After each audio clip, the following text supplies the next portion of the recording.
Islam, saudara kaum muslimin, para tetamu Allah rahimani wa rahimakumullah. Alhamdulillah, kita selalu dan senantiasa bersyukur kepada Allah Subhanahu wa taala yang telah memberikan kepada kita karunia, kasih sayang, taufik dan hidayah. Allah berikan kepada kita kesempatan untuk menjadi hamba yang selalu dan bisa beribadah kepada Allah Subhanahu wa taala. Dan kita harus tahu, ketika kita bisa melangkahkan kaki, mengayunkan tangan, bermunajat kepada Allah Subhanahu wa taala, beribadah kepada Allah, maka itu merupakan taufik dan karunia dari Allah Subhanahu wa taala. Karena tidak semua hamba yang dimudahkan oleh Allah Subhanahu wa taala beribadah kepadanya. Sehingga dikala dimudahkan kita beribadah kepada Allah, maka itu merupakan nikmat dari Allah Subhanahu wa taala. Dan nikmat tersebut juga merupakan di antara sesuatu, syukuran ya. Dan nikmat tersebut juga di antara sesuatu yang wajib bagi seorang hamba untuk menjadi bersyukur kepada Allah Subhanahu wa taala.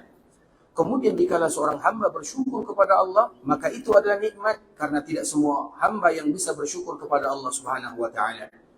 Makanya Allah Subhanahu wa taala menyebutkan di dalam sebuah ayat yang semua kita mungkin hafal ayat tersebut, ayat yang selalu kita dengar terutama di pagi Jumat dikala kita melaksanakan di waktu subuh, dikala kita melaksanakan salat yang kita kenal dengan ada sujud sajadahnya. Di dalam surat Al-Insan Allah Subhanahu wa taala menyebutkan inna hadainahu sabila imma syakiran wa imma kafura.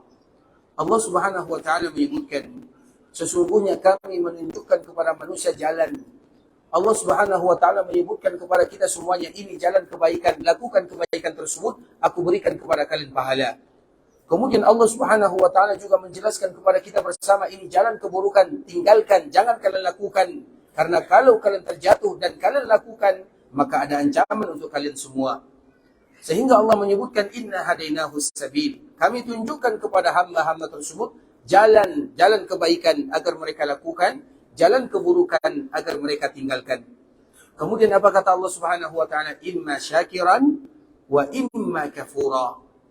Kalau seandainya kita perhatikan ayat ini, syakiran imma syakiran dengan menggunakan sigat fa'il, wa imma kafura dengan menggunakan kalimat fa'ul. Dua kalimat yang sejatinya menurut kita bersama harus dengan wazan yang sama. Imma syakiran wa imma kafiran. Satu wazan. Sehingga serasi bahasanya. Itu kalau menurut kita.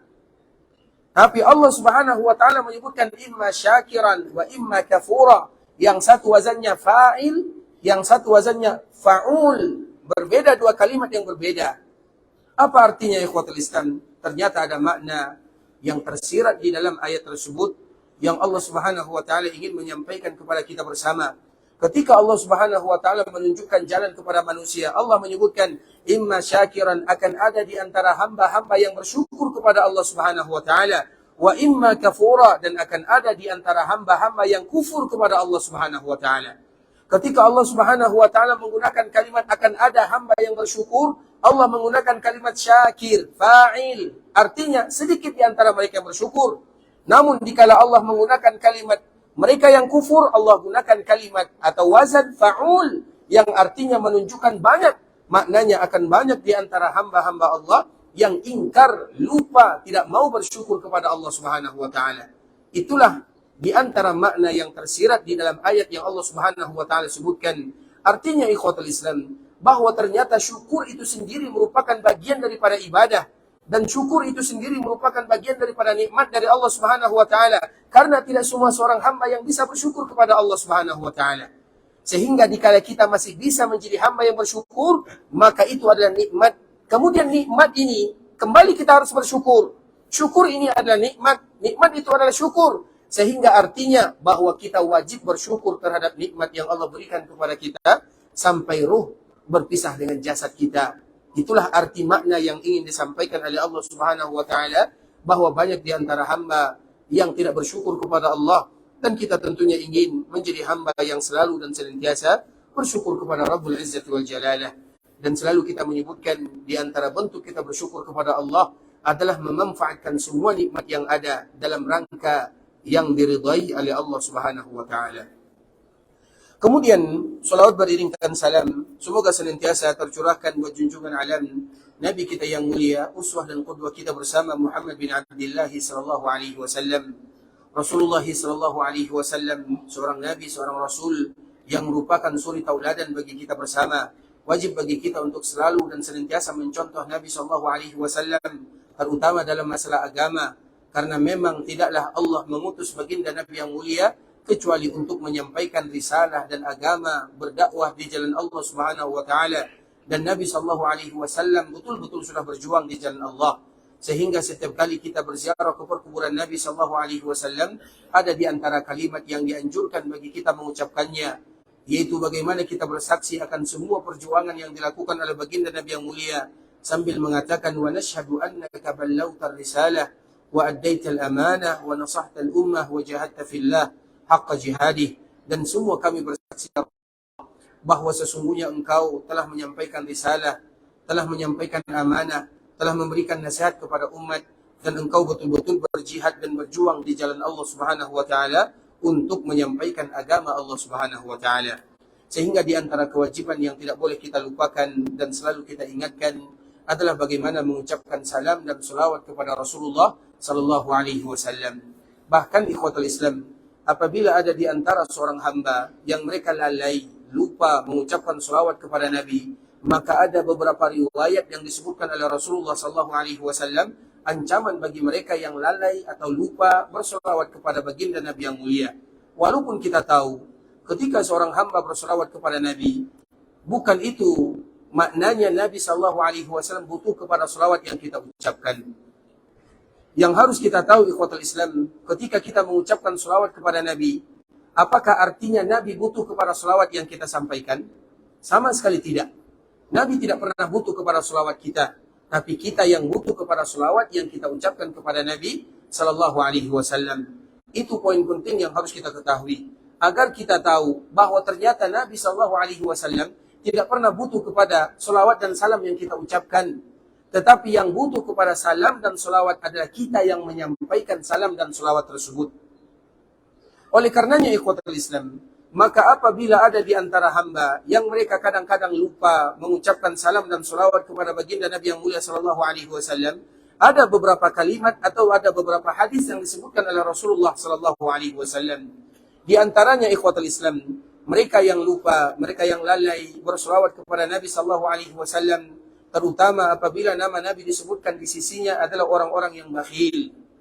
Nabi sallallahu alaihi wasallam menyebutkan al-bakhil min ummati man zukirtu indahu wa lam yusalli alaihi. Orang yang kikir yang sebenarnya, iya, kita tahu orang kikir adalah mungkin yang bermuamalah dengan dinar dan dirham.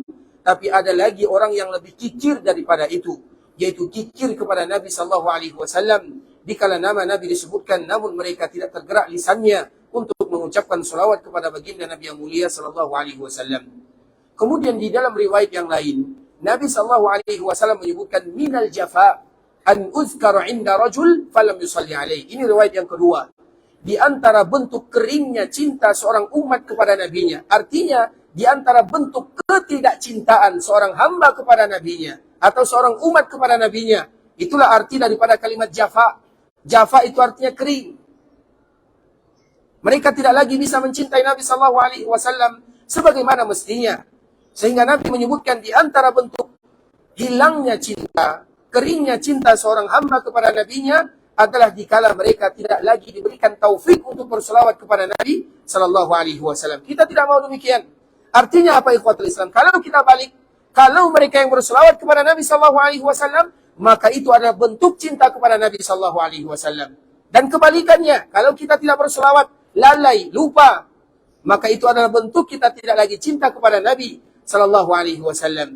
Kemudian di antara hadis yang lebih kuat lagi, yang lebih tinggi lagi, atau yang lebih memberikan tantangan kepada kita bersama, ancaman yang luar biasa. Man nasiyas salata alayya. Apa kata baginda Nabi sallallahu alaihi wasallam? Barang siapa yang lupa berselawat kepadaku.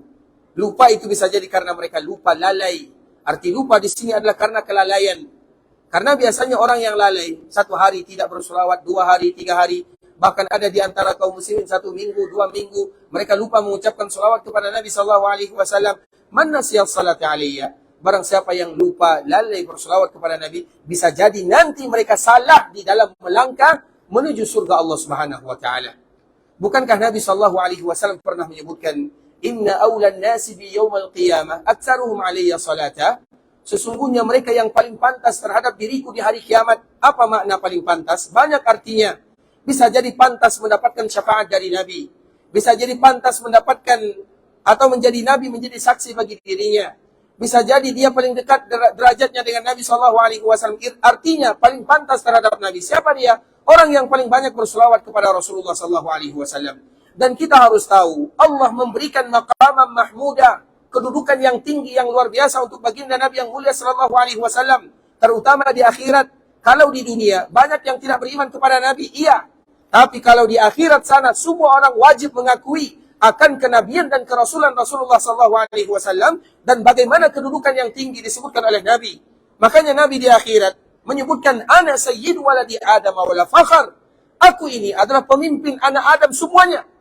Dan ini bukan sebuah kesombongan. Dan tidak satu pun yang membantah kalimat Nabi SAW. Kalau di dunia, dikala Nabi menyebutkan, "Aku adalah Nabi, aku adalah Rasul," banyak yang tidak percaya. Namun kalau di akhirat sana tidak satu pun yang tidak percaya. Sehingga Nabi menyebutkan, "Ana sayyidu waladi Adam wala fakhar." Aku ini adalah pemimpin anak Adam dan ini bukan sebuah kesombongan. Namun fakta, realita yang diberikan oleh Allah kepada baginda Nabi yang mulia, maqamam mahmudah. Dan di antara salah satu bentuknya, bahwa surga tidaklah dibukakan kecuali kepada seorang hamba yang bernama Muhammad bin Abdullah sallallahu alaihi wasallam. Kalau seandainya kita lupa kepada Nabi sallallahu alaihi wasallam, kita selalu lupa berselawat kepada Nabi sallallahu alaihi wasallam, maka tentunya kita pantaskah mendekati Nabi sallallahu alaihi wasallam? Itu arti daripada hadis yang disebutkan oleh Nabi. Maka Nabi menyebutkan, "Man nasiyas salata alayya." Barang siapa yang lupa mengucapkan selawat kepadaku karena kelalaiannya, maka bisa jadi nanti mereka salah melangkah menuju surga Allah Subhanahu wa taala. Karena memang tidak satupun umat Nabi yang masuk ke dalam surga kecuali Nabi yang akan membimbing mereka sampai ke tempat dan derajat masing-masing. Dan kita tentunya ingin mendapatkan kemuliaan tersebut dari baginda Nabi yang mulia sallallahu alaihi wasallam, dan itulah yang disebut dengan syafaat Rasulullah sallallahu alaihi wasallam kepada umatnya. Sehingga ikhwatul Islam, di antara salah satu ibadah mudah bagi kita melakukan namun sering terlupakan dan terlalaikan adalah mengucapkan salam dan salawat kepada Rasul kita yang mulia Muhammad bin Abdullah sallallahu alaihi wasallam. Allahumma salli ala Muhammad wa azwajihi wa dhurriyyatihi kama sallaita ala Ibrahim wa barik ala Muhammad wa azwajihi wa dhurriyyatihi kama barakta ala Ibrahim innaka Hamidum Majid. Ikhwatul Islam, saudara kaum muslimin, para tetamu Allah rahimani wa rahimakumullah. Alhamdulillah, Allah Subhanahu wa taala kembali mudahkan kita untuk kembali bersua dan berjumpa di dalam masjid Rasulullah sallallahu alaihi wasallam.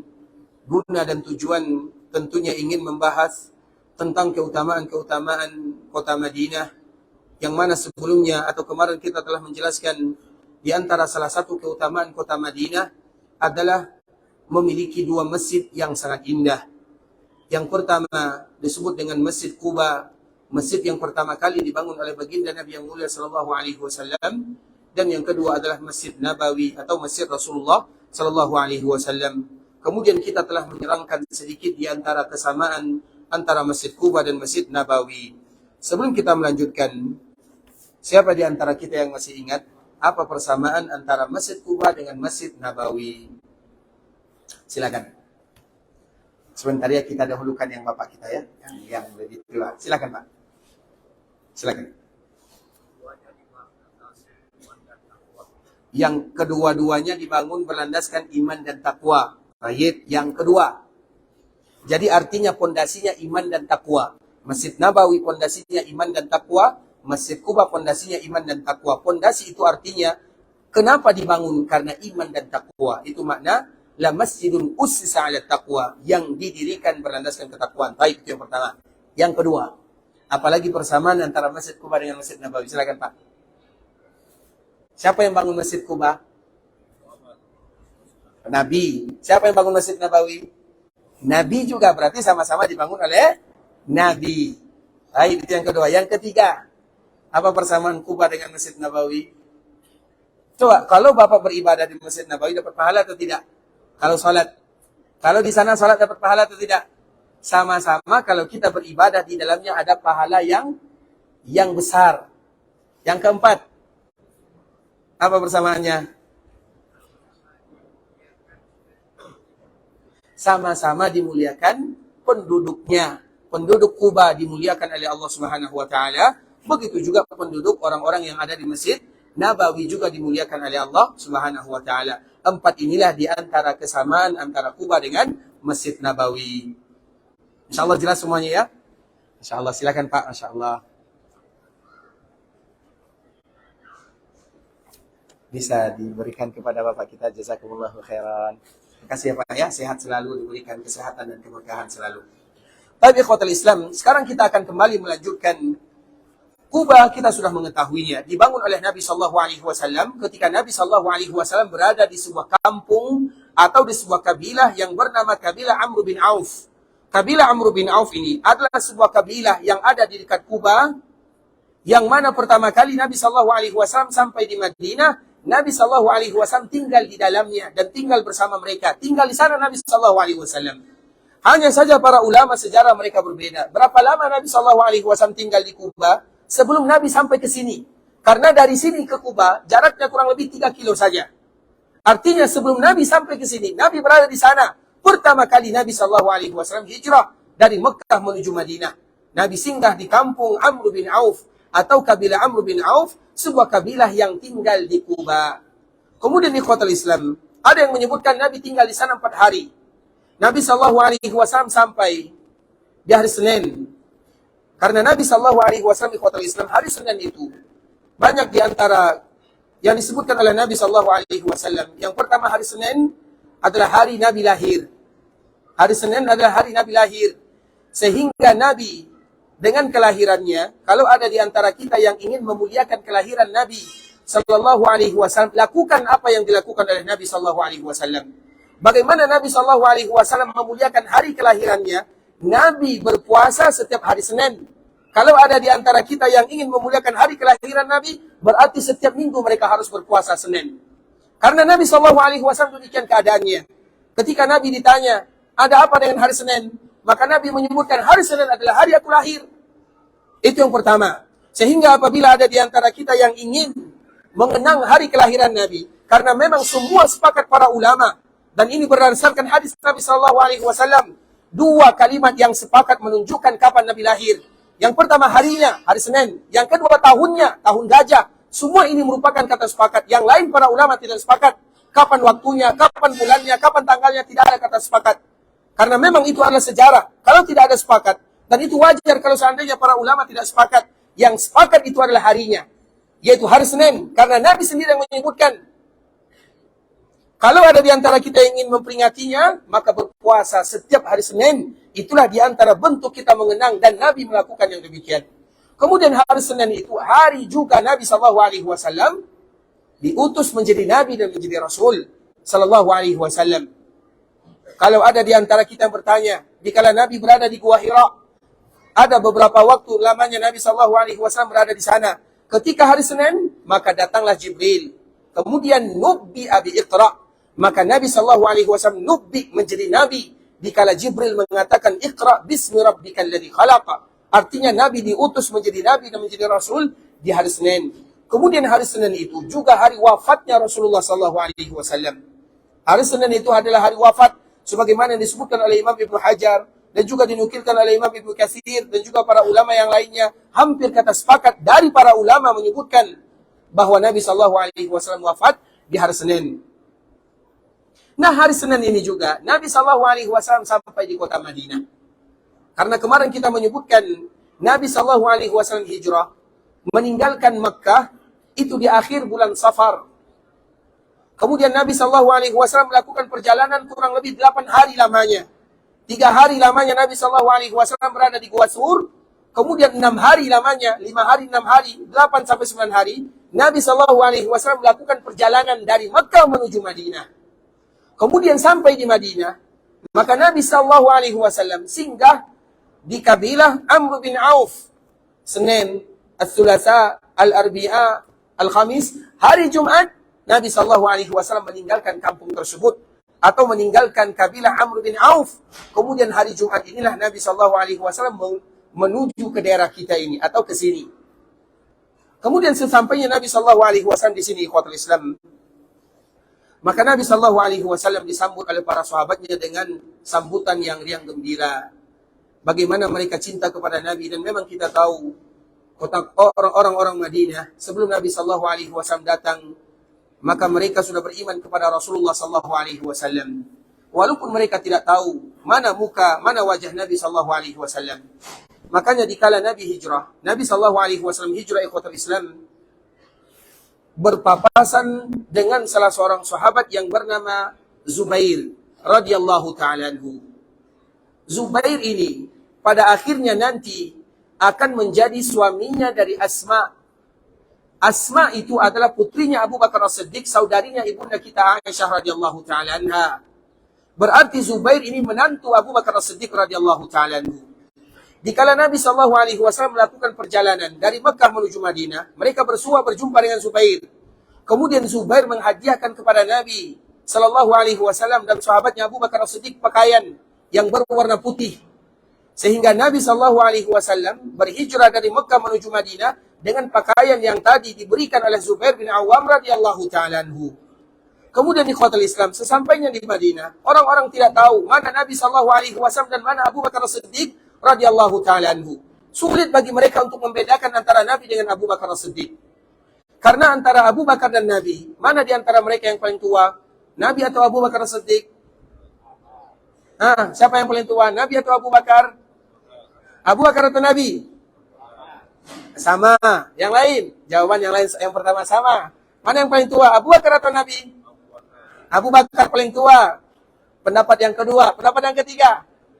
Nabi yang paling tua. Berarti ada tiga pendapat para ulama di malam ini. Berarti yang paling tua atau di antara mana yang paling tua antara Nabi SAW dengan Abu Bakar Siddiq?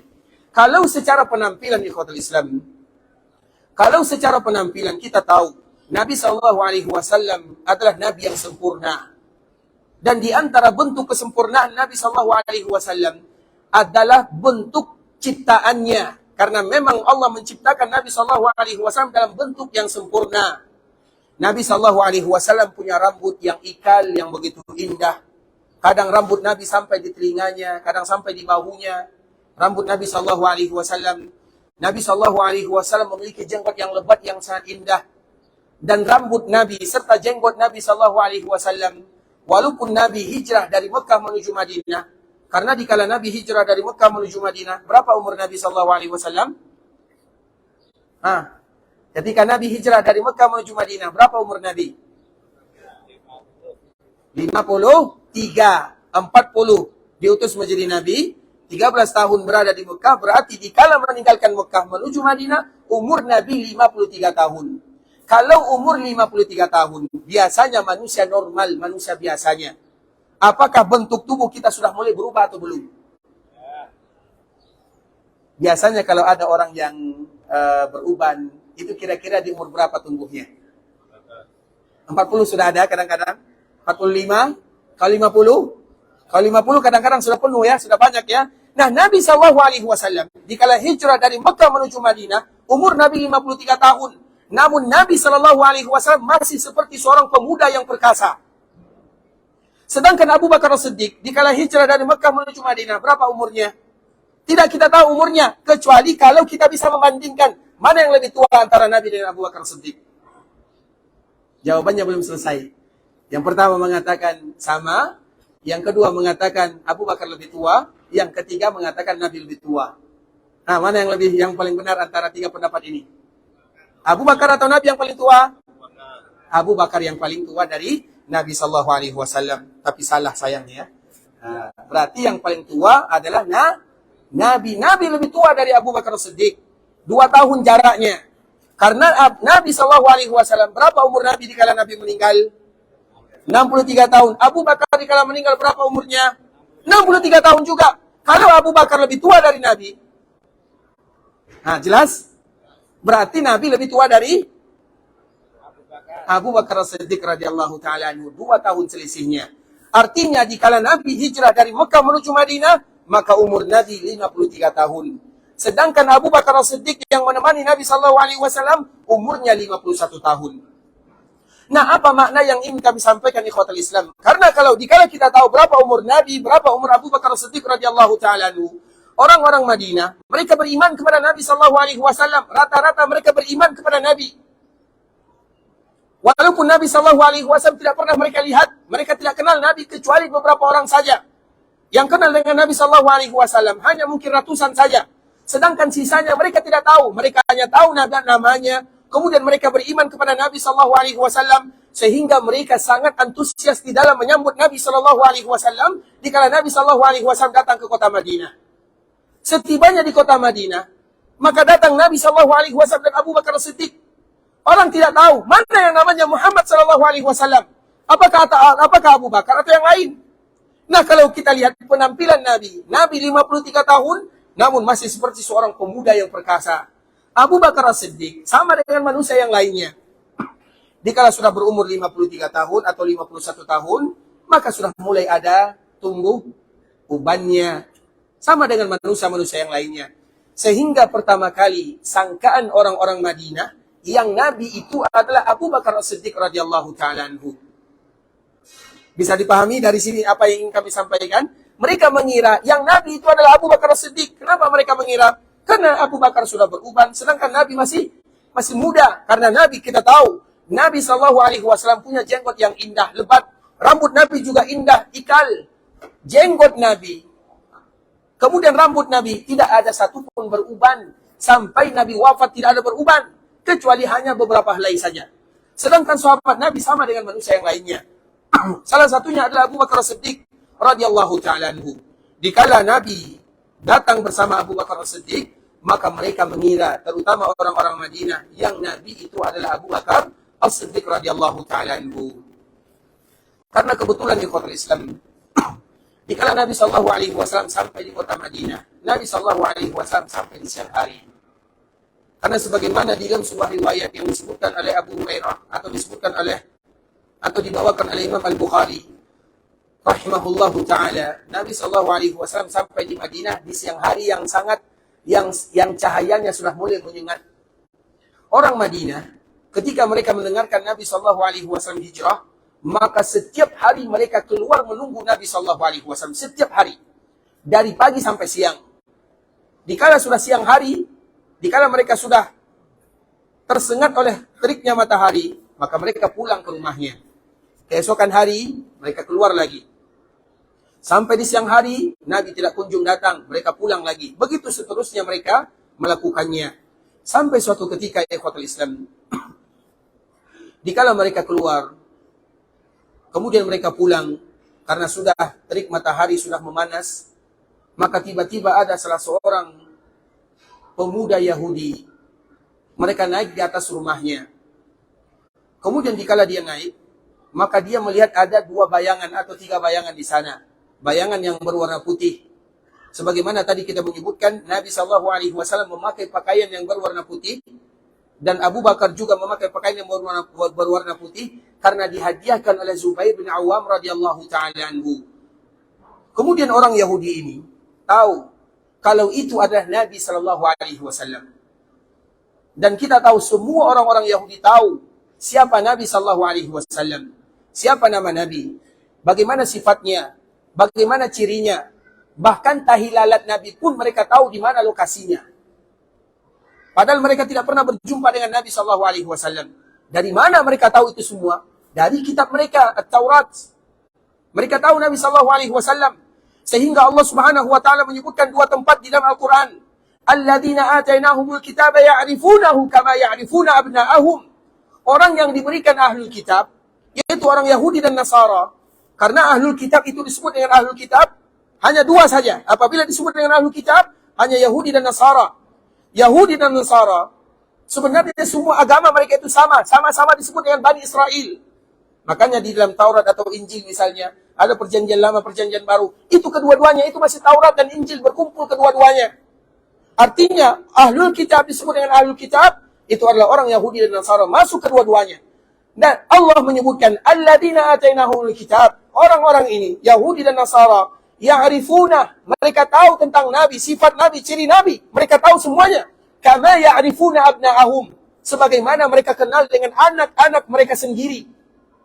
Kita tidak akan pernah lupa kepada anak kita, ikhwatul Islam. Nah, begitulah mereka tidak akan pernah lupa kepada nabi sebagaimana mereka mengenal anak mereka sendiri. Sehingga orang Yahudi ini dikala melihat dari jauh, dari kejauhan, maka dia tahu itu adalah Muhammad sallallahu alaihi wasallam.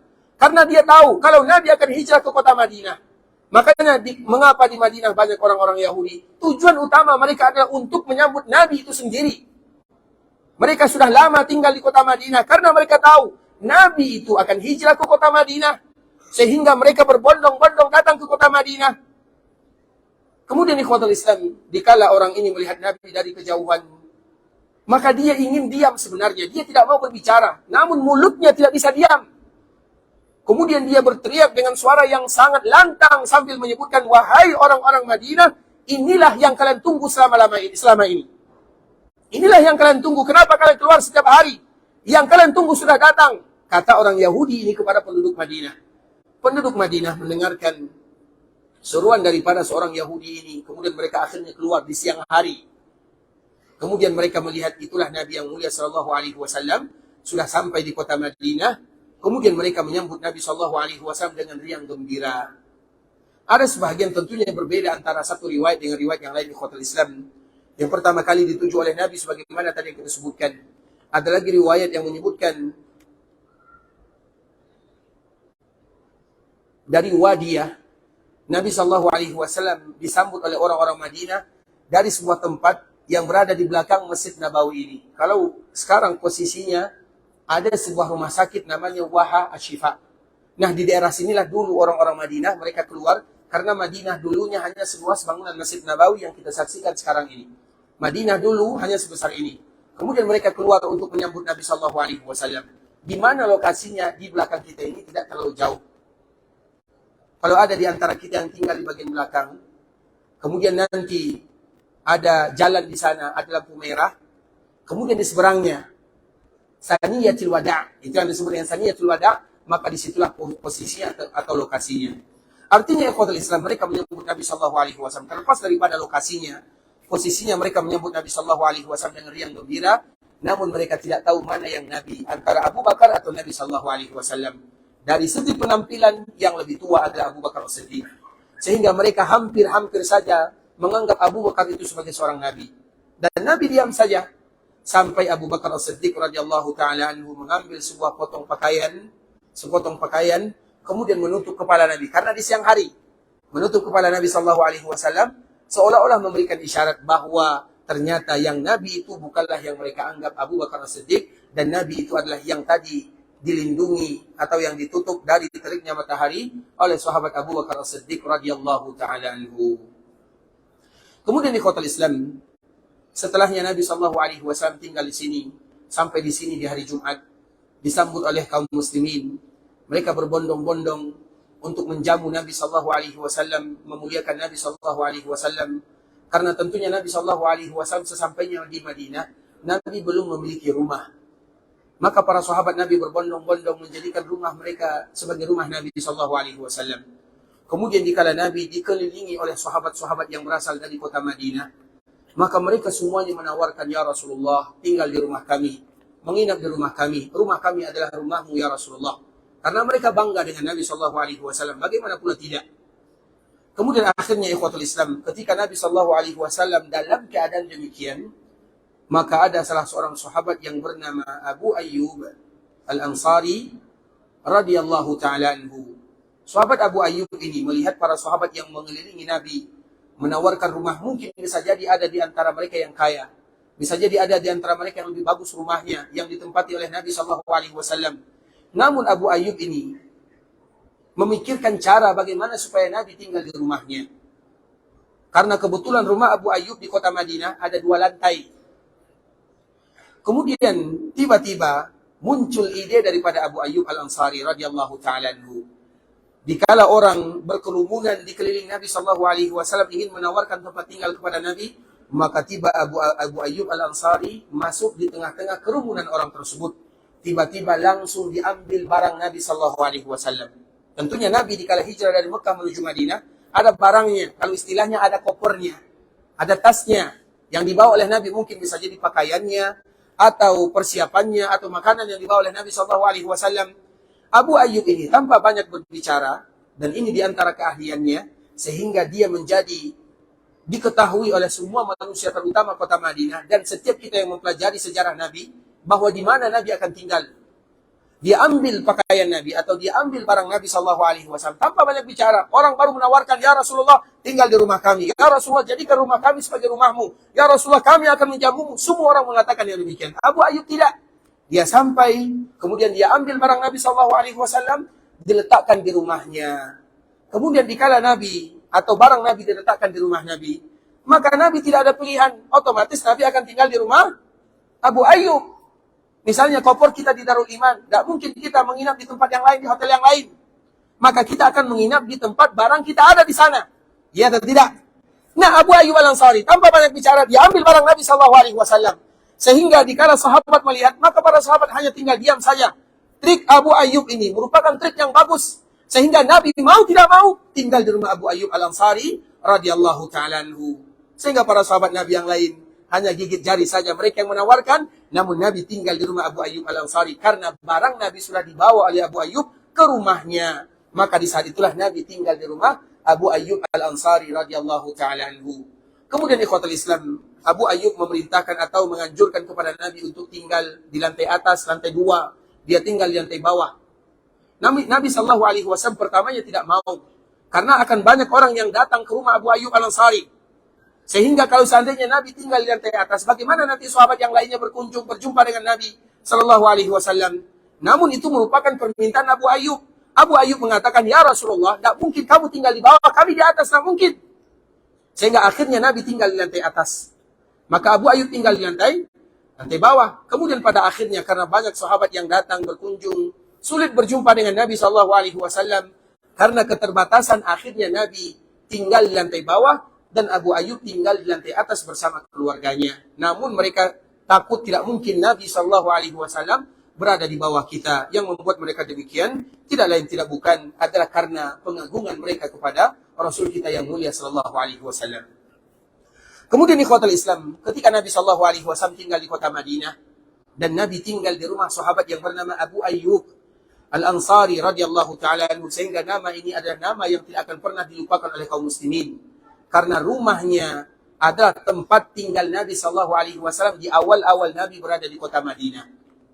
Kemudian yang pertama kali dibangun oleh Nabi sesampainya di sini adalah Masjid Madinah itu sendiri yang dikenal dengan Masjid Nabawi. Dimulailah pembangunan Masjid Nabawi yang sangat sederhana. Dan Nabi Sallallahu Alaihi Wasallam mengajak para sahabatnya membangun masjid tersebut. Masjid tersebut hukum asalnya hanya dibangun dalam beberapa waktu saja. Kurang lebih dibangun dalam waktu 12 hari saja.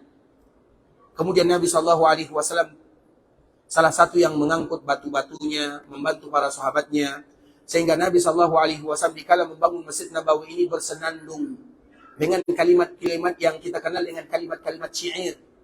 Nabi Sallallahu Alaihi Wasallam menyebutkan Allahumma la khaira illa khairal akhirah, tentunya dengan bahasa yang indah, disenandungkan. Allahumma la khaira illa khairal akhirah illal akhirah. Allahumma arham al-ansar wal muhajirah. Kalau bahasa kitanya sajak saja yang akhir-akhir kalimatnya sama bacaannya. Allahumma la khaira illa khairal akhirah. Allahumma arham al-ansar wal muhajirah. Kalimatnya sama. Padahal al-ansar wal muhajirin. Tapi karena kalimat sajak dirubah menjadi al-muhajirah. Sehingga kalimat akhirnya sama. Yang kita kenal dengan pantun, syair, kalimat sajak, dan yang semisalnya. Atau puisi.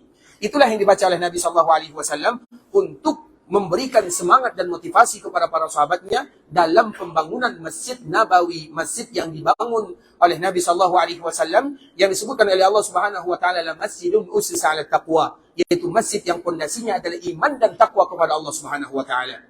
Kemudian ikhwatul Islam, ketika Nabi Sallallahu Alaihi Wasallam membangun masjid dalam waktu kurang lebih 12 hari saja, maka di saat itulah Nabi Sallallahu Alaihi Wasallam memberikan motivasi kepada para sahabatnya akan keutamaan masjid yang dibangun oleh Nabi Sallallahu Alaihi Wasallam. Maka selalu kita sebutkan ikhwatal Islam, masjid yang dibangun oleh Nabi SAW, baik itu Masjid Quba ataupun Masjid Nabawi, adalah masjid yang sangat sederhana. Masjid Nabi SAW itu tidak terlalu luas. Masjid Nabi SAW yang pertama kali dibangun oleh Nabi SAW, karena pertama kali Nabi SAW sampai di Madinah, Nabi SAW mencari-cari tanah di mana Masjid Nabawi itu akan dibangun. Dan kita tahu ikhwatal Islam, seluruh tanah haram, Masjid Makkah, Masjid Madinah, juga masjid yang ada di Palestina sana, Masjid Al-Aqsa, semuanya lokasinya Allah yang menentukan di mana. Karena ini merupakan tanah haram. Bukankah Makkah adalah tanah haram? Bukankah Madinah adalah tanah haram? Bukankah Masjid Al-Aqsa di sana juga tanah haram? Dan kapan Allah mengharamkan tanah haram? Kita tahu 3 tempat ini adalah tanah haram. Pertanyaannya, kapan Allah mengharamkan tanah haram? Kapan kira-kira? Kapan tanah haram itu menjadi tanah haram? Ada yang tahu? Nah, kapan tanah haram itu menjadi tanah haram? Tanah haram itu menjadi tanah haram ikhwatul Islam, tentunya sebelum Allah Subhanahu wa taala menciptakan langit dan bumi, maka itu sudah menjadi tanah haram. Artinya Allah yang menentukan lokasinya. Ini tanah haram kata Allah Subhanahu wa taala Makkah. Ini tanah haram kata Allah Subhanahu wa taala Madinah. Ini tanah haram kata Allah Subhanahu wa taala yang ada di Masjidil Aqsa sana. Sehingga semuanya disebut dengan Masjidil Haram. Haram itu artinya dihormati, dihargai, berbeda dengan tanah halal. Setiap ibadah yang kita lakukan di dalamnya dilipat gandakan pahalanya oleh Allah. Namun kalau kita melakukan dosa dan maksiat, maka kita juga harus berhati-hati di sana. Nah, begitu juga dengan Madinah. Artinya ikhwatul Islam, ketika Nabi SAW ingin membangun Masjid Nabawi, maka Nabi mencari lokasinya. Nah, dikala Nabi mencari lokasinya, tentunya ilham dari Allah Subhanahu wa taala. Akhirnya dijumpailah tempatnya di mana, lokasinya di mana. Karena itu akan menjadi masjid, la masjidun ussisa 'ala taqwa. Tanah ini pada asal mulanya adalah tanah milik 2 orang anak yatim. Namanya Sahal dan Suhail. Yang satu namanya Sahal, yang satu namanya Suhail, anak yatim. Artinya anak yatim itu mereka yang sudah meninggal orang tuanya dan mereka belum balik. Anak yatim disebut dengan yatim yang meninggal orang tuanya dan umurnya belum balik. Apabila sudah balik, tidak lagi disebut dengan anak yatim. Karena apabila sudah balik, meninggal orang tuanya, maka semua kita anak yatim. Tapi anak yatim itu adalah mereka yang meninggal ayahnya. Tapi umurnya atau dia belum mukallaf atau belum balik. Umur bisa juga menentukan.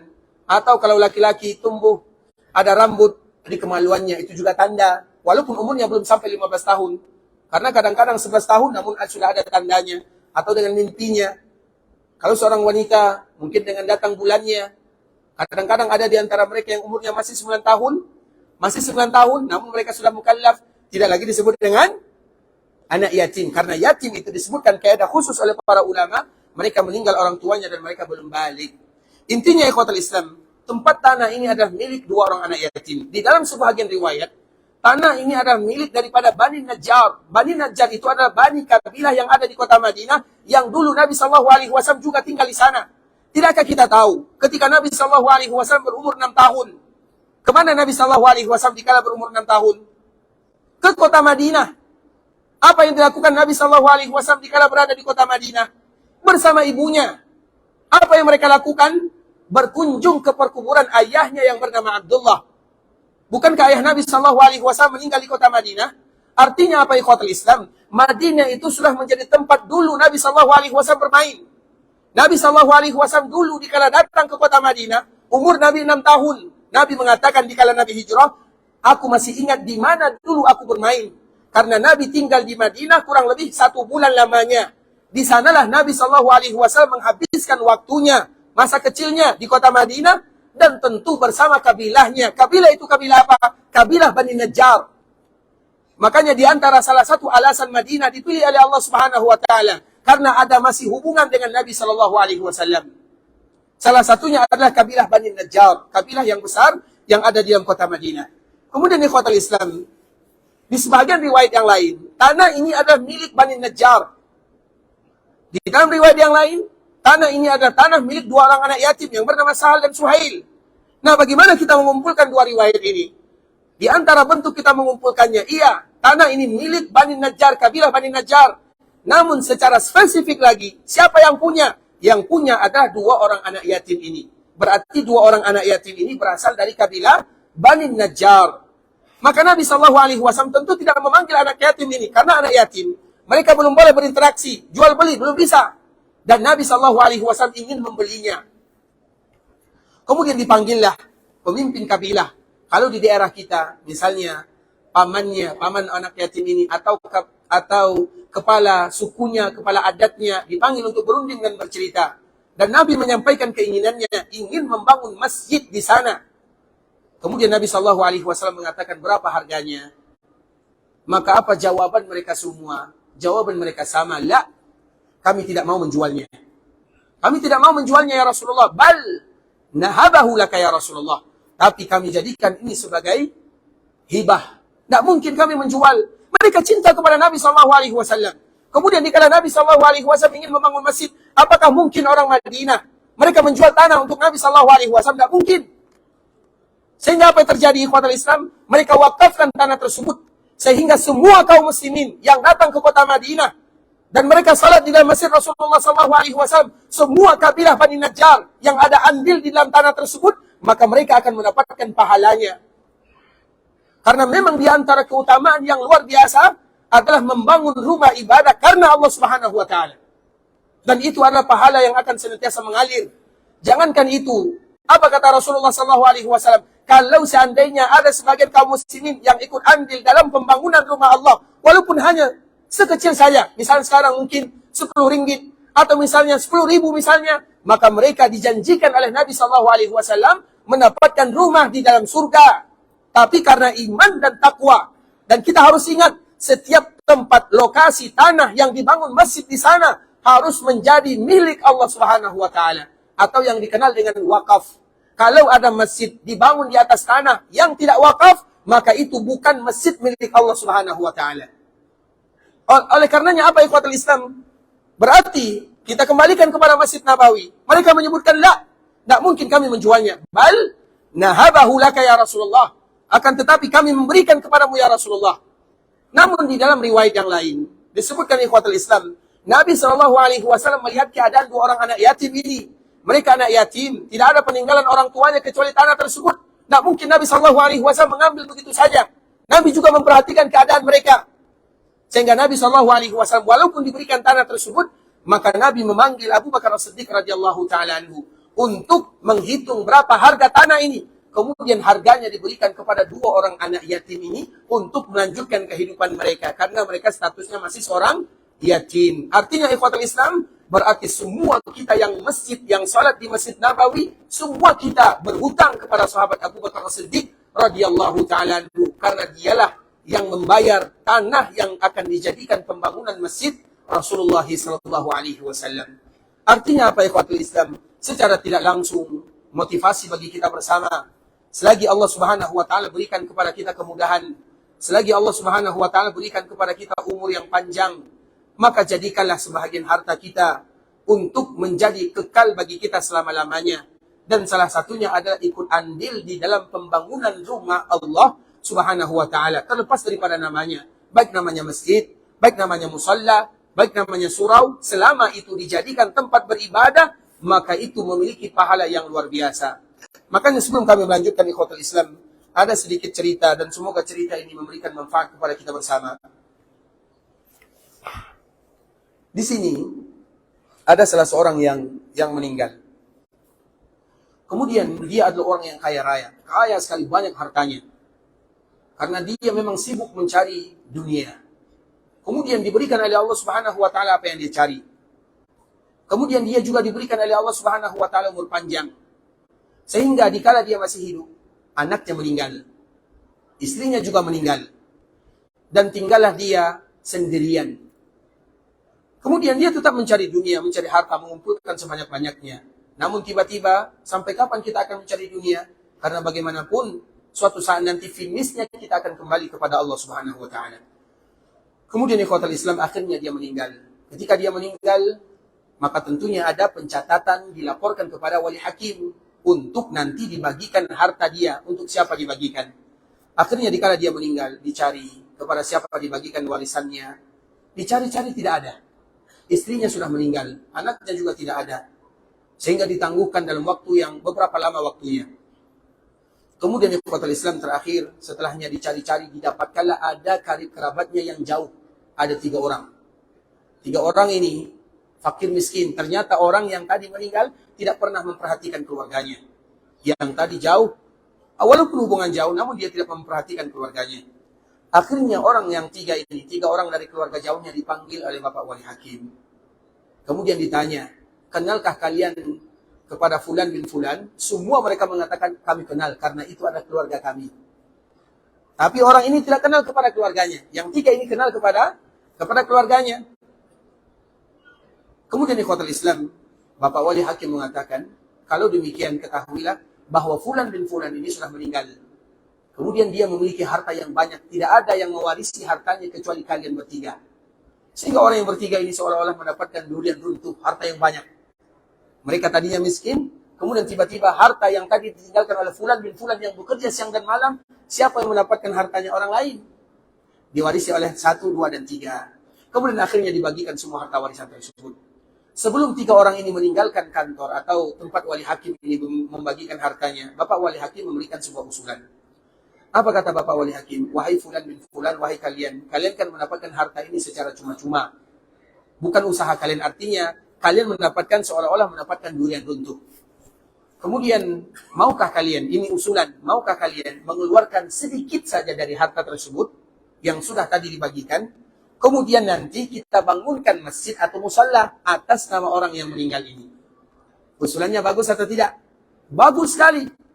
Dikeluarkan harta warisan ini sedikit saja, mungkin 5% dari setiap orang atau 10% dari setiap orang. Kemudian kita bangunkan musala masjid atas nama orang yang sudah meninggal ini. Itu usulan yang bagus. Bapak Wali Hakim ini hanya sekedar bisa mengingatkan atau menganjurkan, memaksa tidak. Karena harta itu sudah menjadi milik mereka. Kemudian ditanya kepada orang yang pertama. Orang yang pertama banyak alasannya. Saya tidak bisa Pak Wali Hakim karena saya banyak hutang. Saya ada hutang di sini, di sana. Artinya dia tidak mau. Kemudian ditanya lagi orang kedua. Orang kedua tetap mengatakan, Bapak Wali Hakim, saya juga tidak bisa karena saya memiliki tanggung jawab. Ada istri, ada anak yang mau sekolah, mau kuliah. Intinya dia tidak mau. Ditanya orang yang ketiga, apa jawabannya? Yang pertama dan yang kedua, jawabannya masih bagus. Walaupun akhirnya tidak mau, tapi masih bagus. Jawaban yang ketiga, atau orang yang ketiga mengatakan, Bapak Wali Hakim, mengapa engkau memerintahkan kami untuk membangunkan masjid atas nama dia? Mengapa dulu dia, dikala dia masih hidup, dia tidak membangun masjid untuk dirinya sendiri? Mengapa sekarang harta ini sudah menjadi milik kami? Kami yang harus bertanggung jawab untuk dia. Kenapa kami yang harus membangun untuknya? Kenapa dia dulu tidak mau membangun? Artinya apa ikhwatul Islam? Kita tidak tahu apakah harta yang selama ini kita cari akan dimanfaatkan oleh mereka yang mewarisinya untuk kita atau tidak. Sehingga dikala Allah masih memberikan kepada kita kesempatan hidup, kenapa kita tidak memanfaatkannya untuk hal-hal yang diridhai oleh Allah Subhanahu wa taala? Salah satunya adalah membangun rumah Allah Subhanahu wa taala. Karena mereka yang ikut andil dalam pembangunan rumah Allah di dunia, Allah bangun untuknya rumah di surga, dan itulah perdagangan yang sebenarnya, perdagangan yang akan menguntungkan kita bersama. Kalau kita mencari, tiba-tiba kita mati, mana harta yang sama ini kita cari untuk ahli waris? Dan kita tidak tahu apakah mereka ingat kita atau tidak, apakah mereka masih mendoakan kita atau tidak, kita tidak tahu. Yang akan menjadi hasil daripada usaha kita adalah yang kita bangun selama kita yang membangunnya dan selama kita yang ikut andil di dalamnya. Salah satunya adalah rumah Allah. Makanya tadi kami sebutkan ikhwatul Islam, selama kita salat di dalam masjid Rasulullah SAW, maka kita punya hutang kepada Abu Bakar As-Siddiq, atau kita punya hutang kepada Bani Najjar, karena merekalah yang membukakan jalan untuk Nabi SAW membangun Masjid Nabawi yang akan selalu dijadikan tempat beribadah bagi kaum muslimin. Dan kita silahkan berpikir ikhwatul Islam, karena kita tidak ingin meninggal, kecuali kita meninggalkan jasa yang akan memberikan manfaat kepada kaum muslimin. Yang dengan itu pula lah Allah akan memudahkan urusan kita pada kehidupan yang berikutnya. Karena kehidupan kita tentunya bukanlah kehidupan yang panjang. Di dunia hanya 50 tahun, 60 tahun, 70 tahun. Sisanya ribuan tahun, puluhan ribu tahun. Kemana? Ke alam barzakh. Sampai berapa kita di alam barzakh? Sampai hari kiamat. Kemudian alam berikutnya, alam akhirat. Berapa lama kita di sana? Selama-lamanya. Artinya ikhwatul Islam, hidup kita di dunia sementara, tapi karena yang sementara itulah yang menentukan kehidupan kita yang berikutnya. Dan kita tidak ingin meninggal di dunia atau meninggalkan dunia sebelum kita memberikan atau meninggalkan sesuatu yang akan memberikan faedah untuk kaum muslimin, yang mana faedah tersebut pahalanya akan mengalir, dan tidak ada faedah yang paling indah, yang paling mulia, yang paling berkesan kecuali membangun rumah Allah Subhanahu wa taala di dunia. Makanya ikhwatul Islam, kalau urusan rumah Allah, urusan masjid, musalla, jangan pernah kita bakhil di dalamnya, karena itulah harta kita yang sebenar-benarnya sebelum kita berjumpa dengan Allah Subhanahu wa taala. Dan insyaallah setiap kali kita pulang, jumlah kita di sini mungkin ada 100 orang, nanti 100 masjid yang akan berdiri di daerahnya masing-masing. Ikhwatul Islam, saudara kaum muslimin, para tamu Allah rahimani wa rahimakumullah.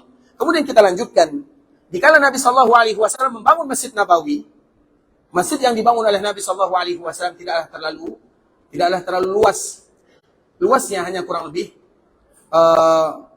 panjang Masjid Nabawi. Karena sebelum kita menjelaskan tentang Masjid Nabawi, tadi kita menyebutkan bahwa tanah ini hukum asalnya adalah milik daripada Bani Najjar, milik 2 orang anak yatim dari suku Bani Najjar.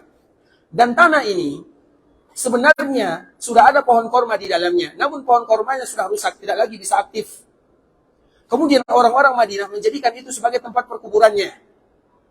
Jadi tempat Masjid Nabawi itu dulunya, dan ini sejarah baqi. Kenapa ada baqi? Karena tempat Masjid Nabawi ini dulunya adalah tempat perkuburan.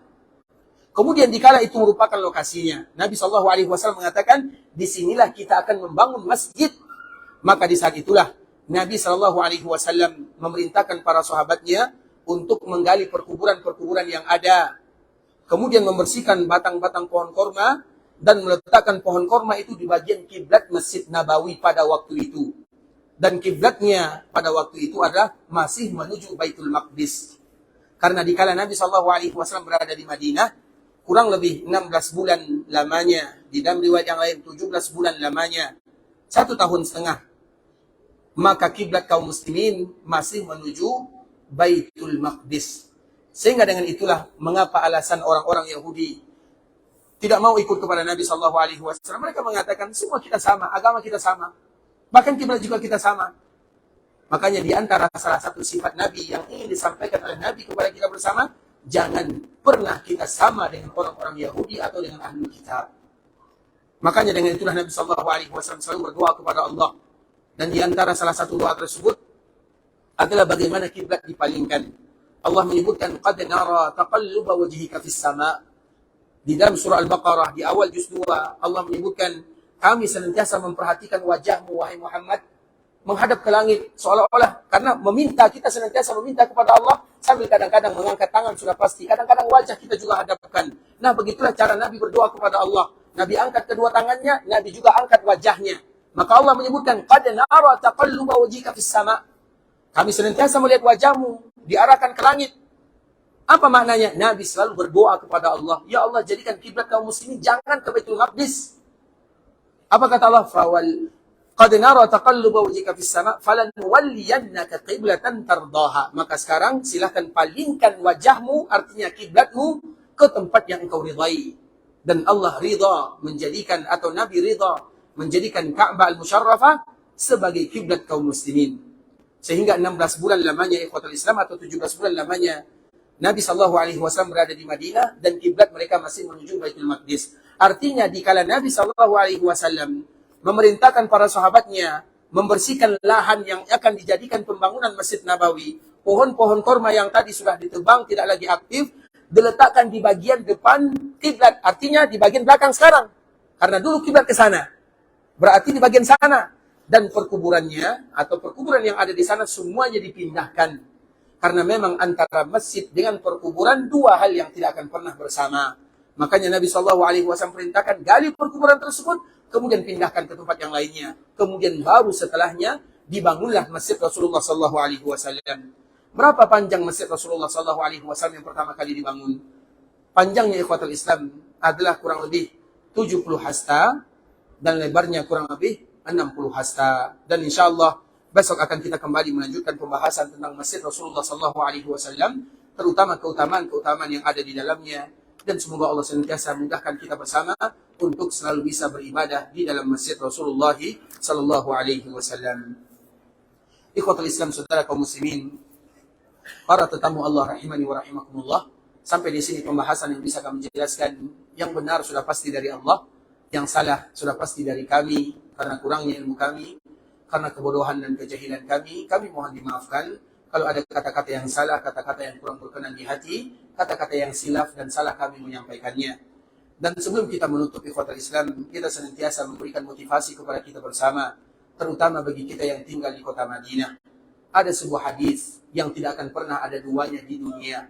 Sehingga dengan hadis inilah Imam Malik menyebutkan bahwa Madinah itu lebih mulia daripada Mekah.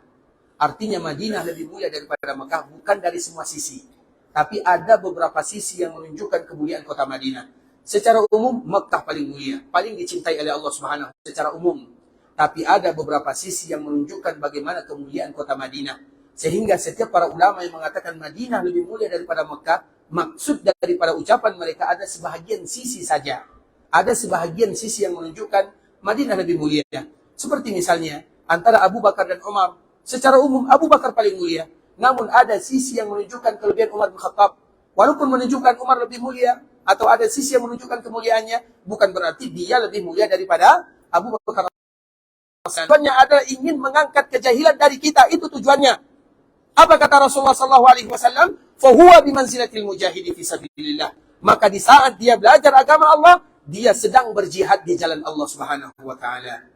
Dan semoga bagi kita yang melapangkan waktunya, padahal waktu ini adalah waktu yang paling bagus kita manfaatkan untuk nongkrong, bercerita, tapi kita duduk di dalam masjid Rasulullah SAW, ingin baca Quran, baca hadis Nabi, semoga amalan kita ini termasuk sebagai jihad di jalan Allah Subhanahu wa taala. Ikhwatul Islam, kita bermohon kepada Allah agar Allah Subhanahu wa taala ampunkan dosa kita bersama, dosa orang tua kita, keluarga kita, saudara-saudari kita dan seluruh kaum muslimin. Kalau ada di antara kita yang ingin meninggalkan Madinah, pergi ke Mekah dalam beribadah, semoga Allah Subhanahu wa taala kabulkan doanya, terima amal ibadahnya. Allah jadikan umrah mereka adalah umrah yang mabrurah, sa'i mereka sa'i yang diterima, dan dosa mereka dosa yang diampunkan oleh Allah Subhanahu wa taala. Kalau ada di antara kita yang ingin pulang kampung, pulang daerah, semoga Allah lancarkan perjalanannya, mudahkan urusannya, kembali bersua, berjumpa dengan karib kerabat dan keluarganya, dan semoga mereka senantiasa diberikan kemudahan dan kesehatan, dan diberikan lagi kesempatan untuk datang ke Mekah dan Madinah. Kita tutup dengan mengucapkan doa kafaratul majlis. Subhanakallahumma bihamdika asyhadu an la ilaha illa anta astaghfiruka wa atubu ilaik. Wa sallallahu wa sallim ala nabiyyina wa habibina wa khalilina wa sayyidina Muhammadin wa ala alihi wa sahbihi wa sallam tasliman katsira. Assalamualaikum